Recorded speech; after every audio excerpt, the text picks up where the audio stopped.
I'm a corporate recruiter, and I'm going to review whatever this video is. It says the perfect resume to beat the ATS. Right off the bat, I'm immediately skeptical because you don't need to beat the ATS. That is not how an ATS works. And anybody who has recruited for any amount of time would be able to tell you that. But maybe she's just doing it for clickbaits to get people in, and then she can actually explain what to really do to beat the recruiter, which is not the ATS. So let's see. Ever feel like your resume is being swallowed up in a big black hole as soon as you hit submit? What if I told you that an ATS, aka applicant tracking system, might be the gatekeeper standing between you and your next dream job interview? So far, not how that works. That's not how that works at all. I'm sharing the ins and outs of writing a resume that doesn't just talk to these systems, but gets them excited to learn more about you. And it's like asking to get past a file cabinet. You don't get past the file cabinet. It just organizes resumes for recruiters. And yes, there are AI stuff in ATSs, but they're very rare comparatively. And your resume is, if it gets looked at, is going to be by a recruiter. If it doesn't get looked at, it has nothing to do with the ATS. Unless the ATS has a glitch or something, which can happen, but that I know that's not what they're talking about. Stick around because I'm sharing a handful of quick chat GPT hacks to help you streamline the entire resume writing process. So if you're ready to crack the ATS code and again, so far this has been incorrect. That is not what an ATS to is. The top of the stack, hit the like button down below and subscribe to this channel if you're new here. Let's get your resume into the yes pile. Okay, her graphics are phenomenal though. Now, to kick things off, step one of getting your resume past the ATS is understanding ATS algorithms. So first things first, to beat the ATS, you need to know what you're up against. ATS, or applicant tracking systems, are like the bouncers of the job application process. They are not. They are the file cabinets. Constantly programming, scanning, sorting, and ranking resumes based on specific criteria. And then, like those vigilant bouncers, that's not how they work. Spot an underqualified resume from a mile away and keep it out of the interview club. Now, these systems are looking for specific elements like keywords, job titles, and of course, relevant skills. Okay, that is a truthful part, but it's not the ATS that's doing that. It is specifically the recruiter. The recruiter is looking for these, not the ATS. That is my big problem with a lot of these, is they somehow come to almost the right solution, but they're wrong because it's not the ATS you need to beat. It is the recruiter who is manually viewing your resume. And yes, I know there's a ton of AI stuff. It's still going to be a recruiter manually reviewing you. In like 2-3 years from now, I don't know, that might be a different topic. But for now, it is a recruiter manually reviewing for keywords, job titles, and relevant skills. They can even assess your professional experience based on the dates and duration of your past roles. Now, here's the good news. You can optimize your resume for these algorithms. By understanding what the ATS looks for, you can craft a resume that's... Those graphics are more technological than half the ATSs that I've worked with. Workday, ADP, and Taleo. And while there's some impressive stuff, they don't do that at all. It's not just a list of jobs and education, but a strategic tool that sails right through these digital gatekeepers. Which leads us on to our next step to write an ATS-friendly resume, and that is choosing the right keywords. Keywords are essentially the secret sauce to making your resume ATS friendly. They are the skills, abilities, and experience that the ATS is programmed to prioritize. No, it is the recruiter who does that, not the ATS. It's, again, wrong. The ATS doesn't do what the recruiter does. Someone in my chat said, I keep seeing, is that work number or whatever legit something that recruiters look at, or is that shady fear-mongering? I'm not sure what you mean by work monger. Work number.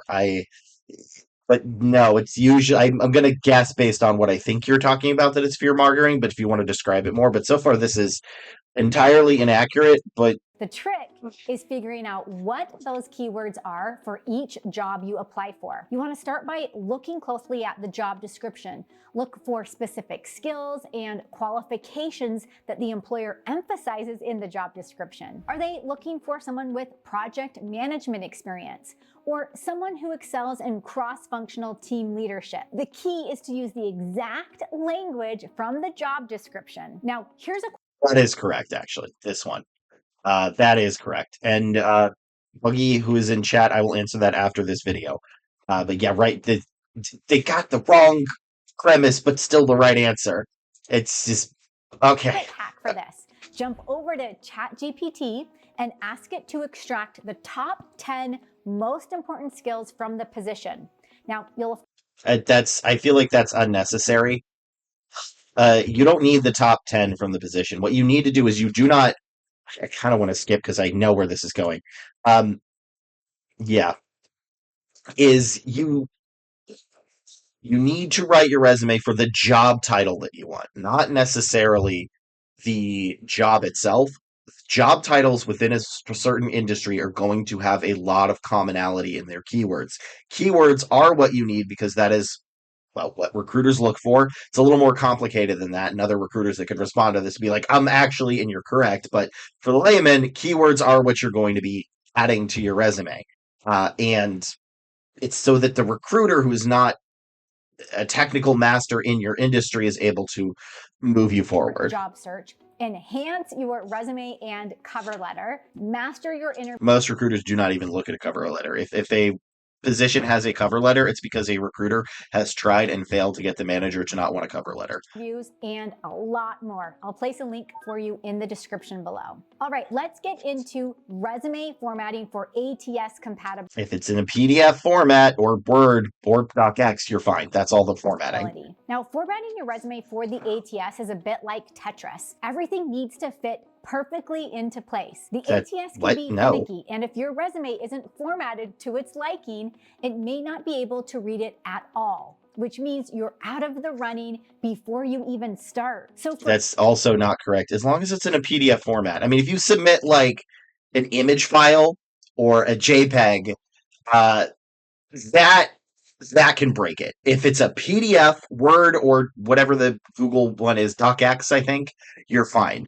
Those three formats will be fine. The ATS may garble it on getting your career history wrong, but that is okay because recruiters will literally just look at your resume that you posted. A lot of us kind of just ignore all that stuff and just look directly at the resume.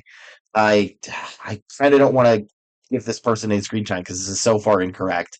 I mean, they kind of like loosely went to the right answer somehow, but it's still, the premise is wrong. Earlier. But here's the thing, relevance is king. If you've got an extensive work history, it can be tempting to include it all, but it's not relevant to the position you're applying for. See, that is good advice. Noise to the ATS. Okay, but no, it's noise to the recruiter, not the ATS.